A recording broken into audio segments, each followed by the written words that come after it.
honor he is recognized in Cooper Hall of Fame.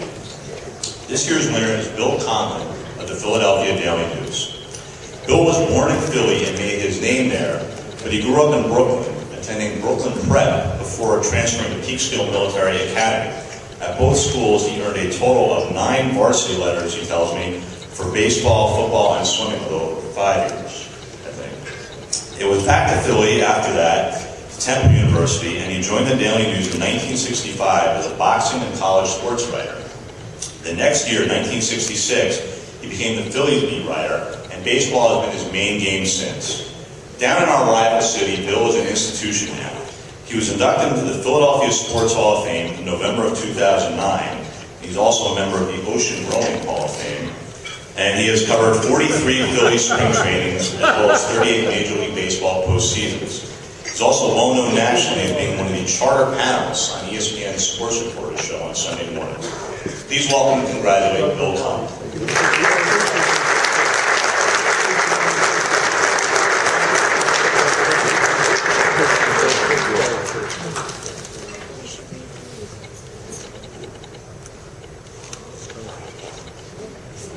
Ken, that was kind of a dismissive little thing on the Ocean Rowing Hall of Fame. I suggest you try it sometime. I want to thank the man who rented this tux before I did. Orson Welles. Orson, you wore it very well. Look, this is a homecoming for me. I'm really happy to be back at what I consider to be the Academy Awards of ball writing.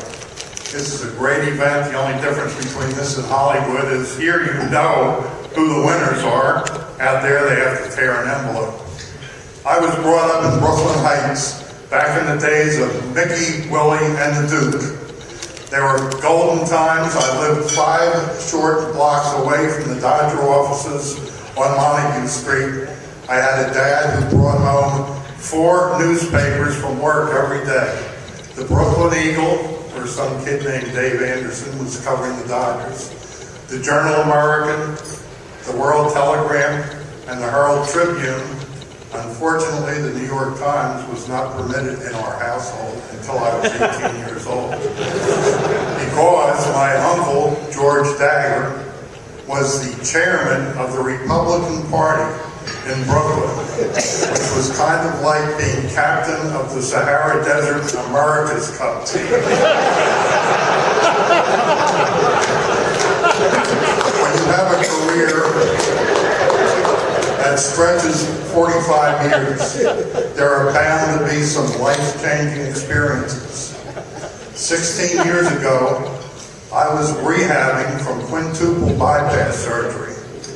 And first day on the treadmill, I looked around and I saw that the other 15 or 16 people rehabbing with me were all skinny as a rail.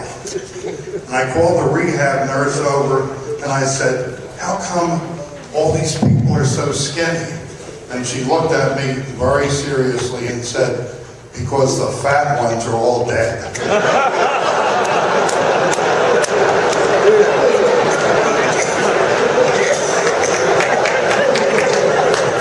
And the moral of that story was, stay the hell out of rehab